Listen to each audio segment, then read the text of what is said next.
Olá, começa agora mais um programa Destaques. E a Escola de Gastronomia Social Ivens Dias Branco está ofertando 140 vagas gratuitas para cursos profissionalizantes presenciais. As inscrições podem ser realizadas até 14 de maio e quem tem mais detalhes é Selene Penaforte, superintendente da Escola de Gastronomia Social, que esteve aqui na TV Otimista. E fala um pouco sobre esses cursos. A gente tem inscrições até o dia 14 de maio, né? Mas quais são esses cursos e quem é que pode participar?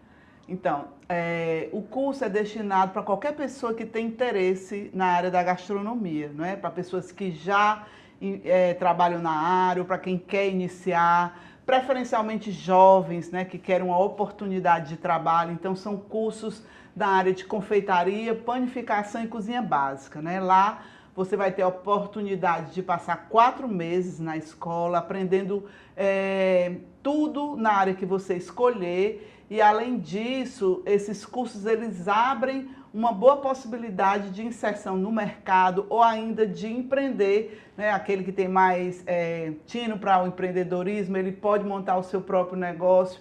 Então, a gente acredita que é uma oportunidade muito importante, especialmente para quem tem o sonho, o desejo de investir, né, profissionalmente na área da gastronomia. Como é que faz para participar? Como é que entra em contato? Precisa da documentação necessária ou algum pré-requisito? O pré-requisito básico é que tem que ter o ensino fundamental completo, né? A gente pede essa escolaridade mínima, tem que ter disponibilidade, a gente tem turmas de manhã ou turmas à tarde, então esse horário, porque o curso ele é diário, você vai passar aproximadamente 240 horas na escola, isso equivale aproximadamente também a 4 meses, e disponibilidade e muita vontade. E nesse caso, assim, para fazer esses cursos, né, assim, a gente já tem um tempo aí que a escola está em ativa, né, em atuação. São 5 anos, não é isso? 5 anos. E quanto tempo, quantas pessoas já passaram por lá, já foram capacitadas?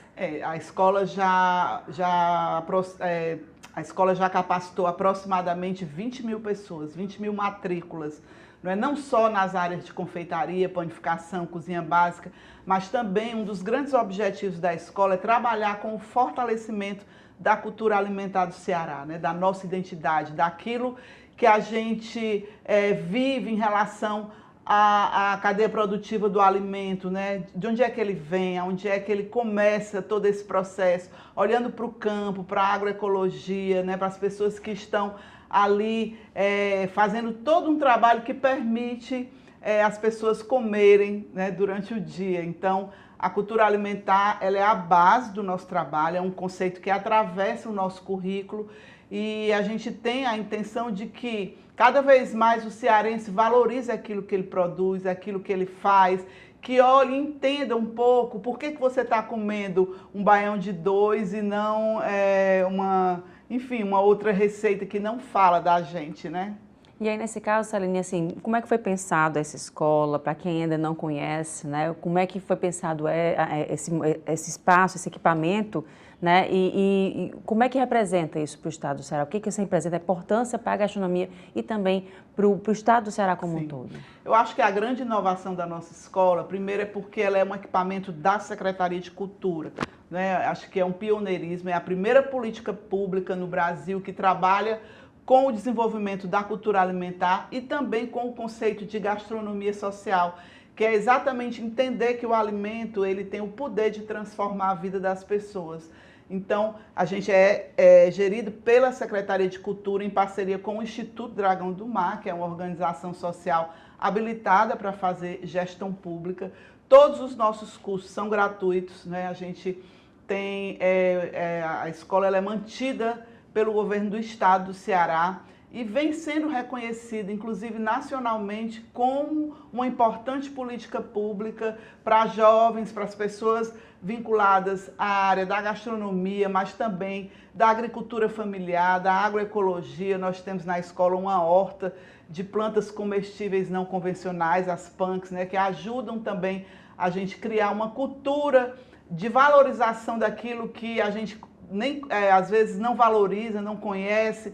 Então a gente desenvolve receitas com essas punks, né? Quem quiser conhecer, a escola é aberta, é uma escola pública, acolhedora, para quem já fez curso com a gente sabe disso.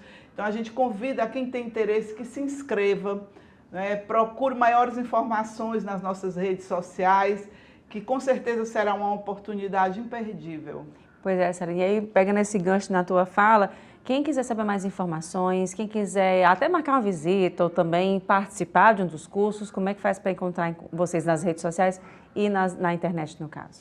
Então, a gente tem um site, mas maiores informações você pode encontrar no nosso Instagram, Escola Gastronomia Social. Lá diariamente você é atualizado com as datas, o lançamento dos editais, as informações. E lá você vai encontrar também os telefones de contato que eu acho que você pode passar aí no final da nossa conversa.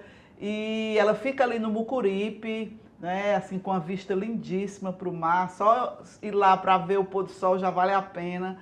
É realmente um espaço muito acolhedor, muito bonito, que já vem marcando na nossa cidade uma presença importante, né, na área da formação e na área também de pesquisa. A escola desenvolve pesquisas, nós desenvolvemos produtos e processos vinculados exatamente ao campo, especialmente, preferencialmente, né? Então já tivemos trabalhos com comunidades tradicionais, comunidades indígenas, né? O desenvolvimento de produtos ou de tecnologias sociais que melhorem a vida das pessoas que lidam diretamente com a agricultura, né, com as nossas tradições vinculadas à alimentação. E a gente fala agora de educação. Quais os desafios para implementar um novo ensino médio? Representantes do Ministério da Educação, de estados e municípios discutiram o tema na subcomissão que avalia a reforma no Senado. A reforma do ensino médio, aprovada pelo Senado em 2017, alterou a Lei de Diretrizes e Bases da Educação para, entre outras coisas, implementar o ensino em tempo integral, exigir uma base curricular comum e possibilitar a escolha de áreas do conhecimento. Em abril, o governo suspendeu o cronograma de implantação do novo ensino médio. No debate na subcomissão da Comissão de Educação, que contou com a visita de estudantes de Goiás, o secretário do MEC, responsável pela articulação com os sistemas de ensino, disse que o tema é muito sensível. Nesse sentido, eu quero legitimar a posição de quem defende revogação, porque eu vejo que há motivos legítimos. Mas eu quero legitimar também a posição mais cautelosa de quem diz assim, vamos com calma, vamos estudar, vamos ouvir todos os segmentos das pessoas, dos atores concernidos nessa questão, para que a gente não se precipite.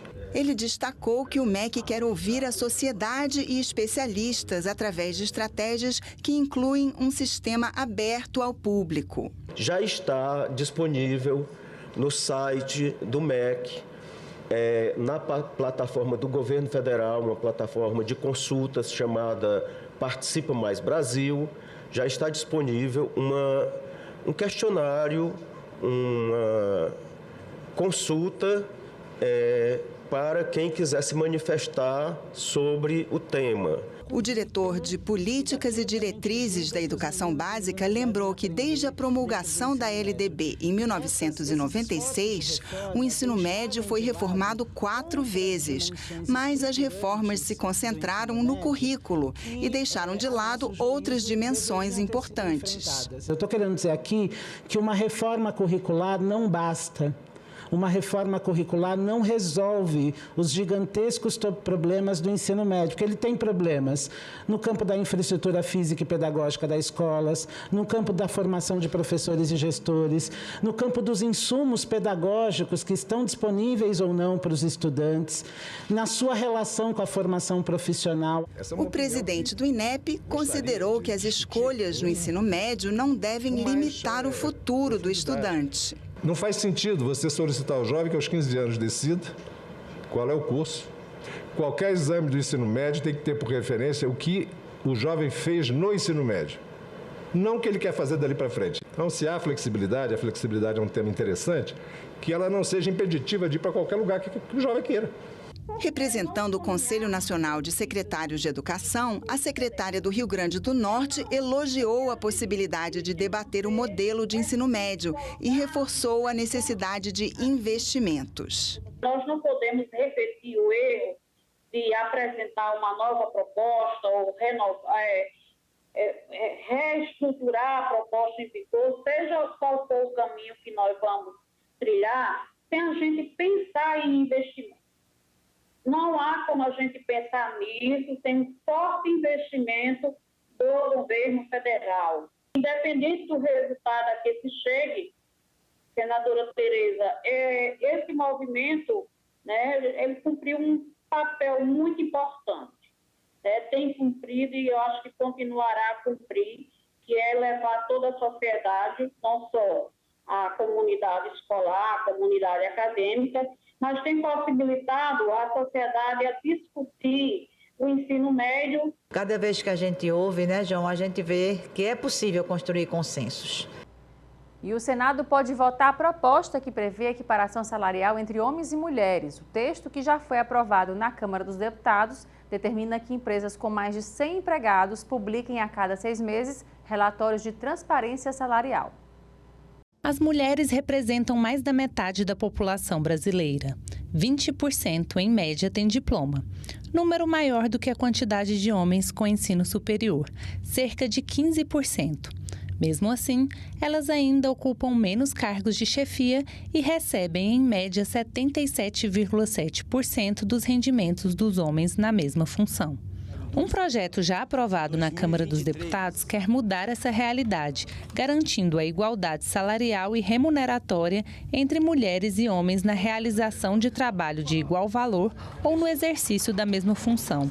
Para isso, estabelece mecanismos de transparência e de remuneração a serem seguidos pelas empresas, determina o aumento da fiscalização e prevê a aplicação de sanções administrativas. O texto ainda precisa ser votado no Senado. Esse marco, ele foi possível após muito diálogo com todas as bancadas, com todas as legendas partidárias, por entender que esse tema é um tema essencial, não somente à política brasileira, mas principalmente no desenvolvimento do nosso país. O projeto determina, por exemplo, que as pessoas jurídicas de direito privado com 100 ou mais empregados publiquem semestralmente relatórios de transparência salarial e remuneratória. Os relatórios deverão conter informações que permitam aos fiscais do trabalho comparar os valores recebidos por mulheres e homens. Nós somos 100% favoráveis. Eu acho que não tem como você discriminar salário apenas pela questão do gênero. A gente precisa realmente valorizar as mulheres, inclusive incentivar as empresas a colocar mais mulheres no mercado, né? Inclusive capacitando, né? Nós estamos hoje nos cursos superiores, grande parte, a maioria são mulheres. Agora, é evidente que você tem que respeitar as empresas, e foi resguardado isso na Câmara, as empresas que têm plano de carreira, né, que contempla outras questões que não é apenas essa, e também, né, questões internas, de regimento interno, que vale para todos, né, no sentido de não haver discriminação, mas também, né, olhando a questão de produtividade, tempo de serviço, cada empresa, às vezes, tem um regulamento aprovado, inclusive em convenção coletiva, está resguardado isso. É uma redundância. Eu fiz a reforma trabalhista, eu mudei tudo isso na legislação trabalhista, está tudo lá. Isso é mais um factóide do governo que está, na verdade, requentando uma lei que já está na CLT. Manda ele ler a CLT. E uma possível mudança acionária da Braskem foi debatida nesta segunda pela Comissão de Relações Exteriores e Defesa Nacional do Senado. O motivo é que a empresa petroquímica tem obrigações indenizatórias por causa do afundamento de 5 bairros residenciais de Maceió em 2018, no acidente ambiental motivado pela exploração de minério na região, que atingiu diretamente mais de 60 mil pessoas. A Braskem é uma empresa petroquímica que atua em mais de 70 países.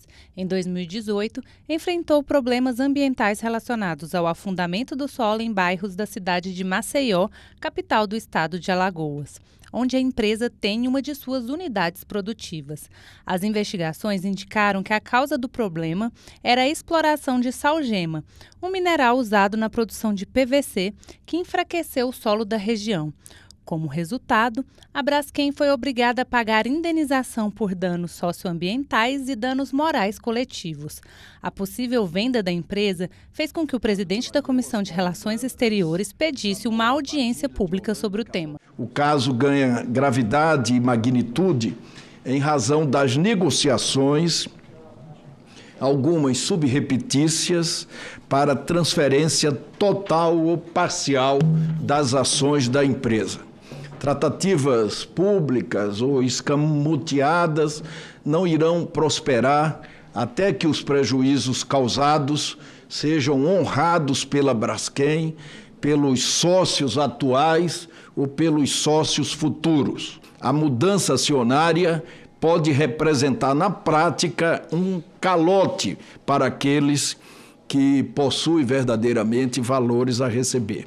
O governador do estado de Alagoas destacou que a catástrofe atingiu diretamente mais de 60 mil alagoanos que tiveram que abandonar 16 mil imóveis. Para ele, é inconcebível tratar da venda de ações sem indenizar as vítimas. O melhor caminho é o da reconciliação da empresa com a sociedade alagoana e com suas instituições. Essa pacificação somente será plena com a justa reparação dos prejuízos causados às pessoas, ao meio ambiente, aos equipamentos urbanos e ao setor público. Esta é a nossa expectativa. Ninguém pode, jamais pode se esquecer que a maior riqueza de Alagoas, de Maceió, é o seu povo. Povo esse que tem sido maltratado pela empresa, vilipendiado, pisoteado. A Braskem não pode se beneficiar do próprio crime. Isso não foi uma tragédia ambiental causada ao acaso. Isso foi um crime ambiental cometido por uma extração de minério de forma equivocada. Isso já está comprovado. O senador astronauta Marcos Pontes destacou que é preciso trabalhar na prevenção desse tipo de tragédia. As atividades que têm riscos envolvidos, e é muito possível, tecnicamente, levantar esses riscos e levantar o que pode ser feito para mitigar esses riscos ou eliminar esses riscos, isso tem que ser cobrado e tem que ser feito antes de acontecer esse tipo de coisa. Segundo esse participante, a Braskem minimiza para o mercado financeiro a dimensão da tragédia. Ao praticar esse tipo de linguagem, ela está enganando os acionistas, porque não revela a exata dimensão do crime que ela cometeu. Ela está enganando as vítimas, porque finge que está resolvendo o problema, e enganando o senador Renan Calheiros, o Estado brasileiro, que tem a Petrobras como acionista. Nós não temos tido mais saúde. Não se senta mais à mesa do café da manhã, ou mesmo do almoço e do jantar, para se tratar de outra questão que não seja o crime cometido pela Braskem. É uma causa que o senador Renan Calheiros nos lidera aqui, mas é uma causa que tem, e esta razão de vir a essa audiência pública, tem a manifestação de solidariedade de todos os senadores daqui, e a manifestação de solidariedade, falo isso na condição de liderança do governo do Congresso Nacional, do governo brasileiro. E a gente vai no intervalo agora, hein? Volta em instantes. Mais destaques.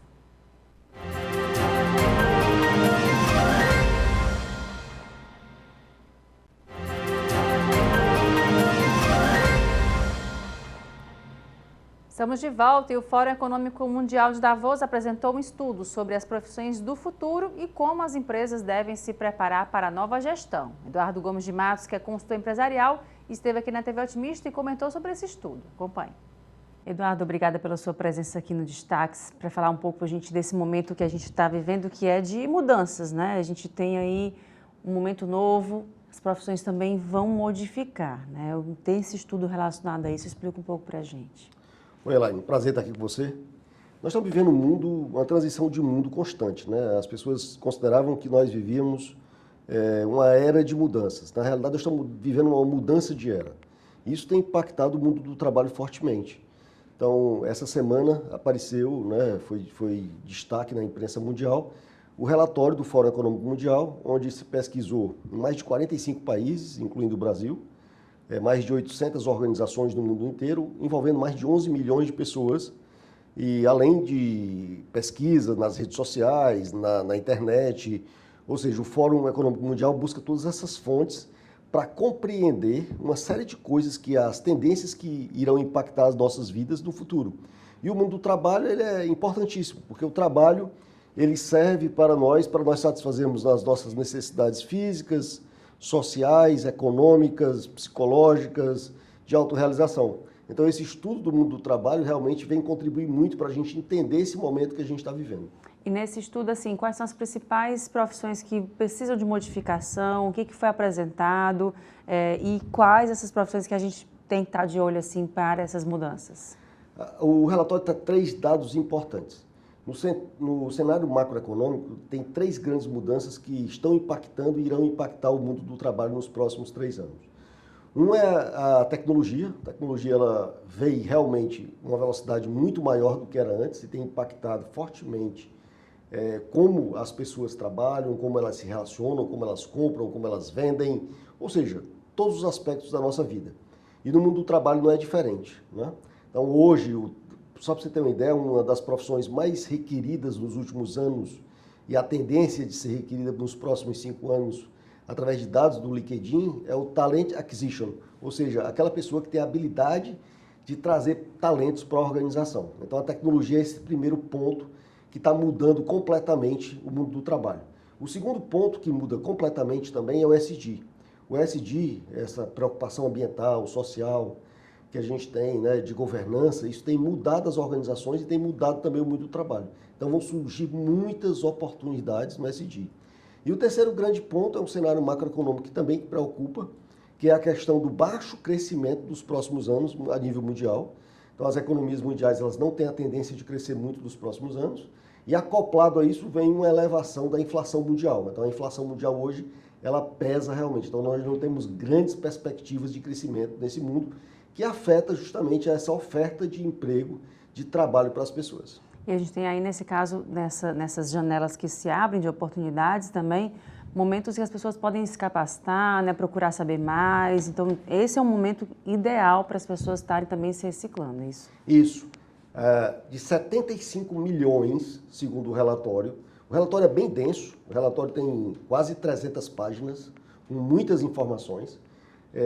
Então, de 75 milhões a 400 milhões de pessoas no mundo terão que passar por um processo que a gente chama de reskilling, ou seja, de adquirir novas habilidades, ou de upskilling, de elevar suas habilidades. Então, esse processo fará com que, vamos dizer, muita gente fique de fora desse mercado. O relatório coloca que em torno de 27% das pessoas no mundo todo não terão acesso a essas novas habilidades. Que essas novas habilidades que a gente chama de soft skills, né?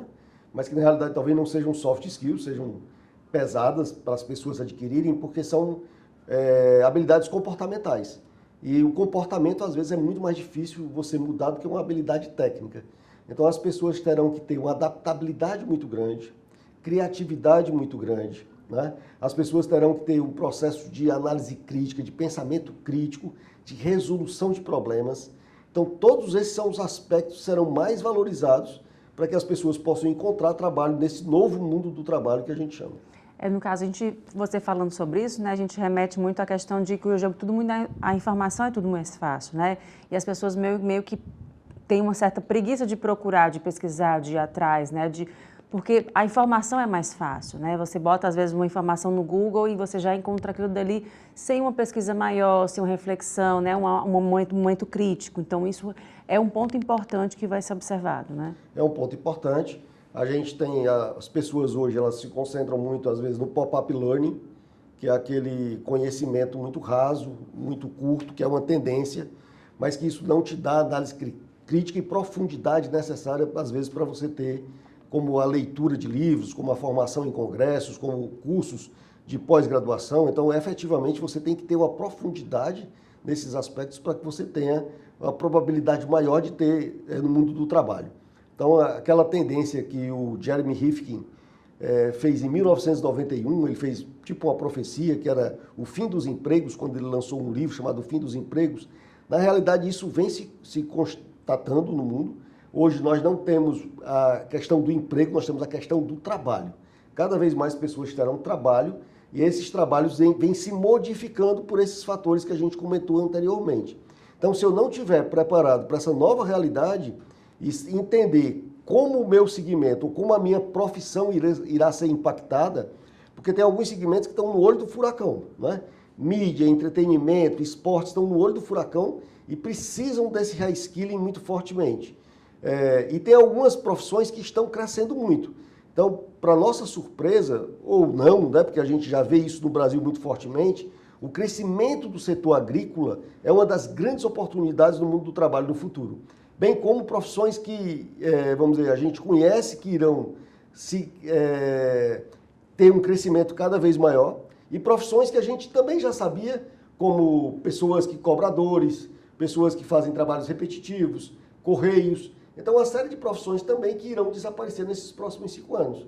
Então, essa tendência da gente analisar esse mercado do futuro, para a gente conseguir se antever, né, o que a gente chama de ou se adaptar ou se antecipar a essas mudanças no mundo do trabalho, porque hoje esse modelo de relação trabalho e as pessoas mudou.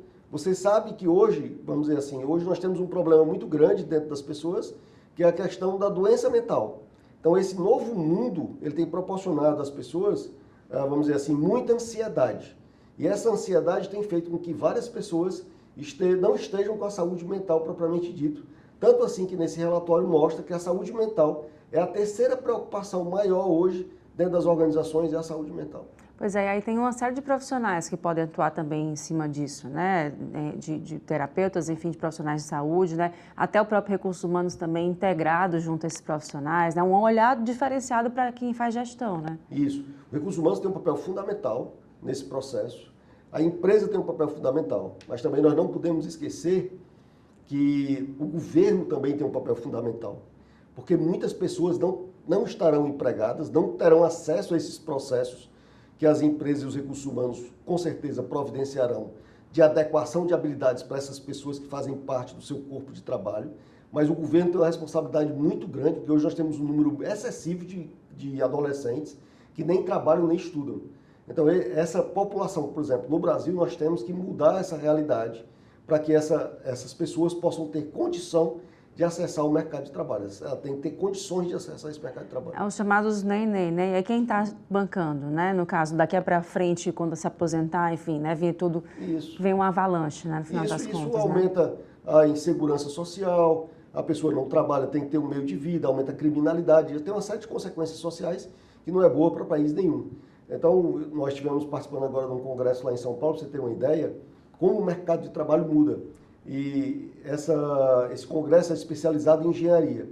Então, a previsão é que para 2030 nós tenhamos carência de pedreiros no Brasil. Porque os filhos de pedreiro hoje não querem ser mais pedreiros.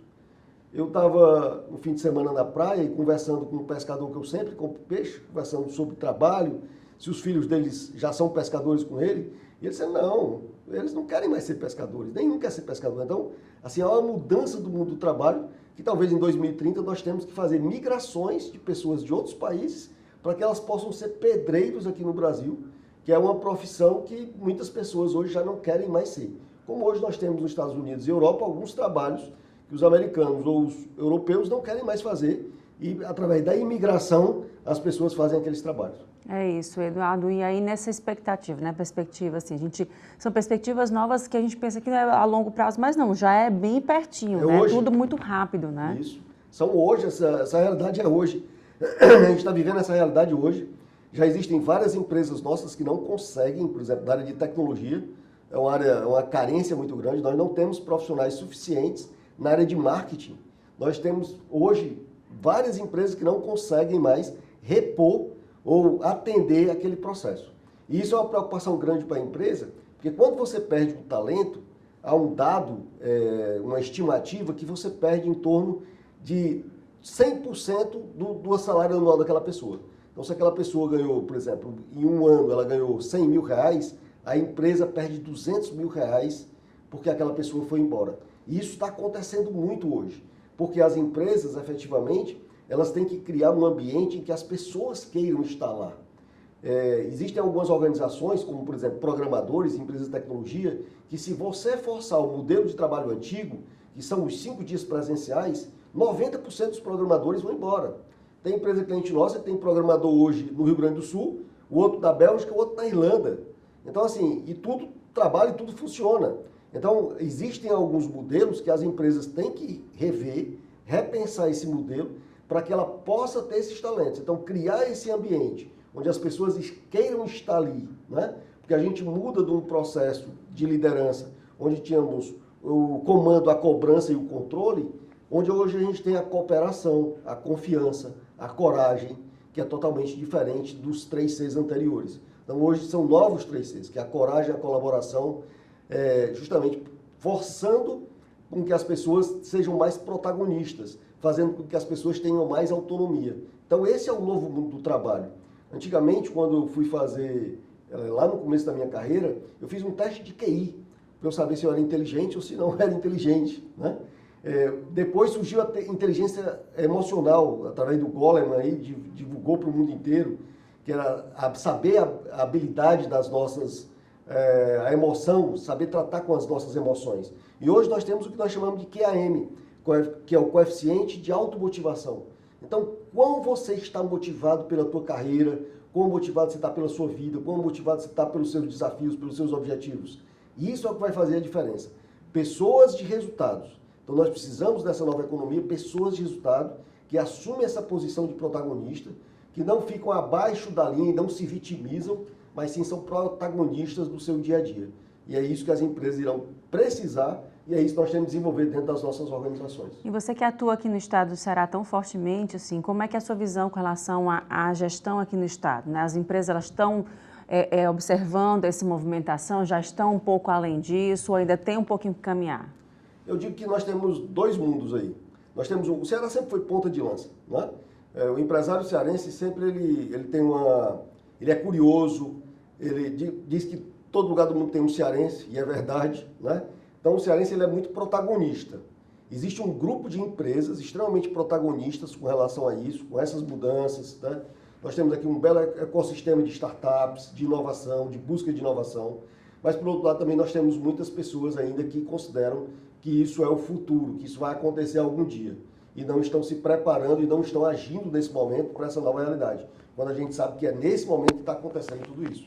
Então, eu vejo que tem dois grandes grupos aí de empresas, uns que estão extremamente antenadas, até avançadas com relação a outros estados do Nordeste, mas existe também esse grupo de empresas que acham que não é com ele, que não está acontecendo agora. Eduardo, e esse tema aí você vai abordar, né, por esses, até agora 2023, não é isso? Isso. Nós estamos lançando em agosto, nós estamos lançando o 2º volume da nova gestão.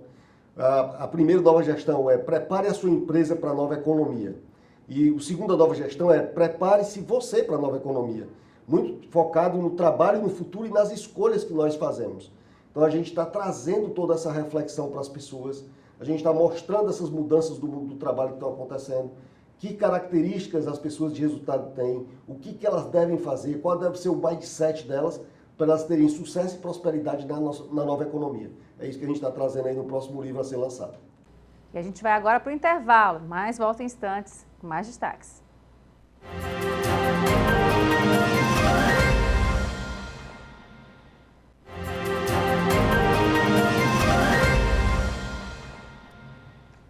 Estamos de volta falando de política. A terceirização é um dos motivos da superlotação nos serviços públicos de saúde no Ceará, segundo participantes de um debate da Comissão de Direitos Humanos do Senado, que aconteceu na semana passada. De acordo com o senador Eduardo Girão, autor do requerimento para audiência pública, o estado do Ceará enfrenta desafios na saúde com o fechamento de hospitais. Foram convidados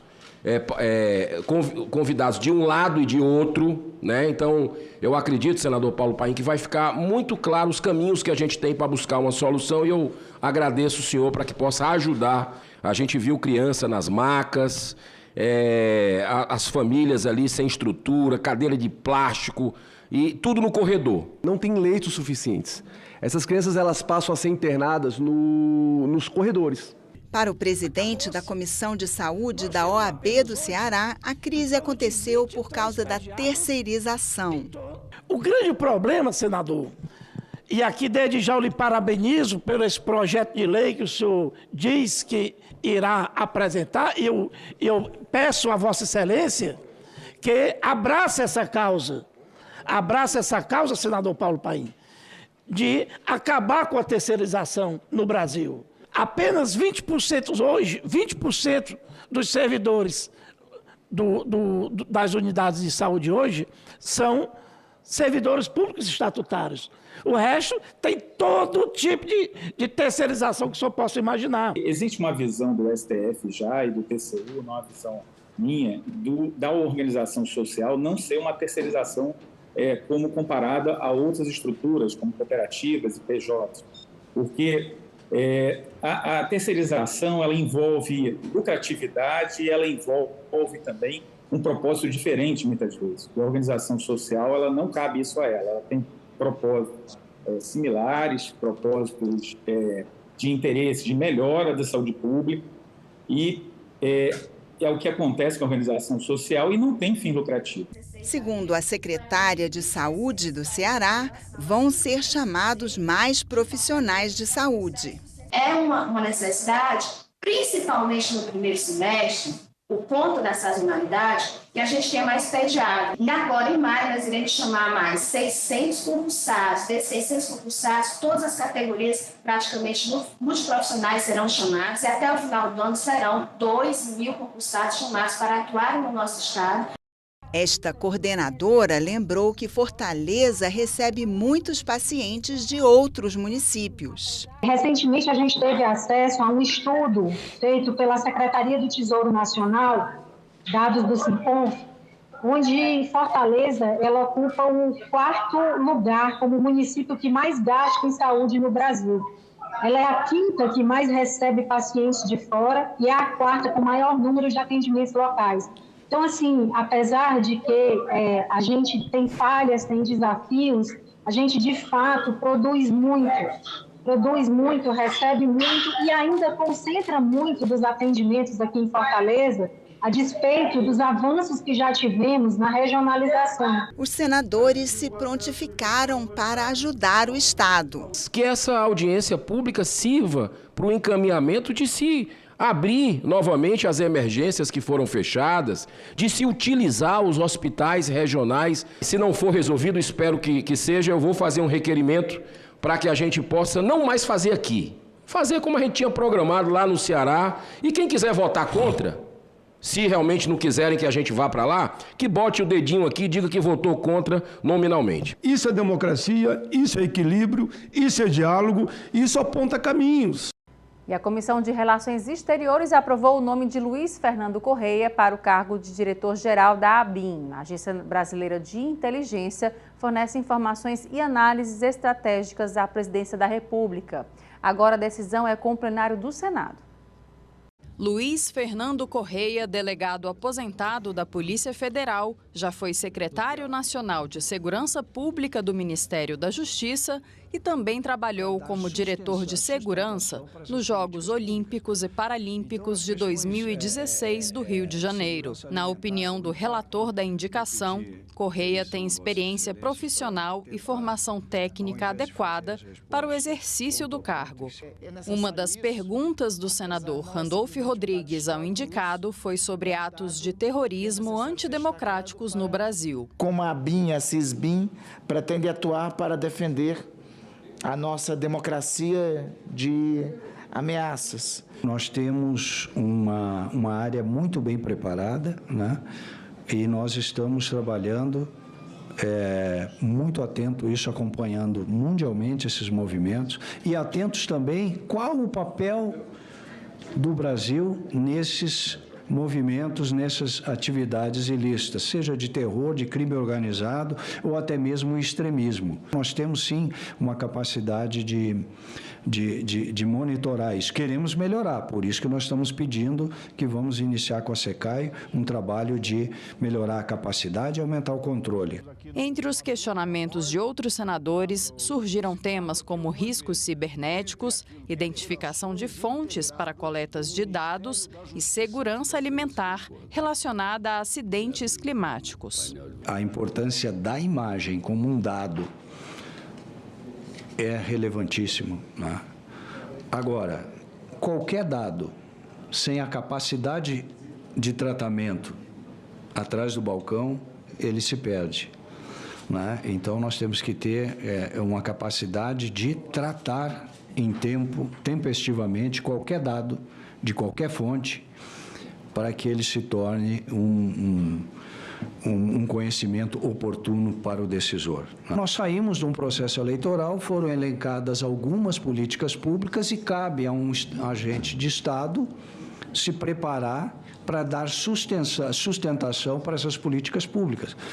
Então, as questões segurança alimentar, o impacto na questão das nossas exportações, esses dados climáticos, nós temos eventos da natureza sazonais, previsíveis, e o Estado, historicamente, tem demorado a responder. Então, eu acho que tem muito espaço para a agência produzir conhecimento que seja oportuno e que sirva de alerta para as gestões nos 3 níveis, tá? Não só no nível federal. É importante aprimorar a legislação, todos deixaram isso claro, absolutamente claro, para que nós tenhamos a efetividade da ABIN, o seu funcionamento, os resultados, e para que ela possa, dessa forma, colaborar para tomar a decisão de altíssimo nível. O ministro da Defesa, José Múcio, e os comandantes das Forças Armadas pediram ao Congresso um percentual mínimo de recursos para o orçamento da Defesa. Eles participaram de audiência pública na Comissão de Relações Exteriores no Senado e falaram sobre a importância do trabalho desenvolvido por Marinha, Exército e Aeronáutica. O ministro José Múcio Monteiro e os comandantes das 3 forças falaram sobre a importância do trabalho desenvolvido por Marinha, Exército e Aeronáutica na defesa nacional, ajuda humanitária e projetos estratégicos e os programas prioritários de cada pasta. E defenderam a necessidade de mais recursos para programas essenciais, como a defesa cibernética, como ressaltou o comandante do Exército. Para terem uma ideia, investimentos em 2023, Estados Unidos 11,2 bilhões e o Brasil 16,8 bilhões. Então, é uma área que nós vamos ter necessidade de mais investimento para proteger os nossos ativos. Defesa cibernética é uma necessidade transversal à nossa vida, não só às Forças Armadas. Transversal. E os números dos nossos investimentos são próximos do ridículo. O comandante da Aeronáutica falou sobre o atraso do Brasil em relação a outros países no desenvolvimento aeroespacial. O Programa Estratégico de Sistemas Espaciais, o nosso BESE, né, estamos ainda atrasados em relação ao mundo, países inferiores ao nosso que têm programas mais bem elucidados. O comandante da Marinha disse que atualmente só 5% do orçamento da pasta pode ser usado em investimentos. Segundo ele, é fundamental garantir um orçamento atrelado ao PIB. O Brasil hoje, o orçamento de defesa representa 1,1% do PIB. Na verdade, não existe essa vinculação. Eu diria impositivo, né, que nós tenhamos, né, uma proposta de emenda constitucional que abrigue isso, ainda que se faça isso de maneira gradativa, mas que efetivamente atrele o orçamento de defesa ao Produto Interno Bruto. É de nos surpreender a questão do percentual do PIB aplicado. É também de nos surpreender a questão do teto de gastos, que termina por inibir o esforço que vem sendo feito para captar recursos para o desenvolvimento dessa indústria. O ministro José Múcio ressaltou que é difícil falar em comprar equipamentos de defesa num país em que milhões de pessoas passam fome, mas também defendeu um percentual mínimo para a defesa no orçamento. Nós viemos aqui mostrar o que somos, mas viemos também pedir aos senhores que nos apontem caminho para que nós possamos vincular os investimentos ao nosso orçamento. Na última reunião que o presidente da República teve com o alto comando da Marinha e também com o alto comando do Exército ontem, ele pediu que nós apresentássemos um projeto gradativo. Hoje nós investimos 1,1, mas vamos apresentar nesses próximos 15 dias uma proposta para um aumento de 1,4, depois para 1,6. Durante a audiência, José Múcio foi questionado sobre a atuação política das Forças Armadas. Quais iniciativas do Ministério da Defesa para garantir que nossos militares não se conduzam sobre vieses políticos, ideológicos? Acho que as Forças Armadas desempenham hoje o papel que os senhores desejam e que a sociedade brasileira deseja. No campo da política, nós apresentamos ao governo, que será apresentado aqui aos senhores também, um projeto onde a questão militar e política seria absolutamente separada, com todo o respeito às duas atividades. Qualquer militar que se dispuser a entrar na política, com sucesso ou insucesso, ele não voltaria às Forças Armadas.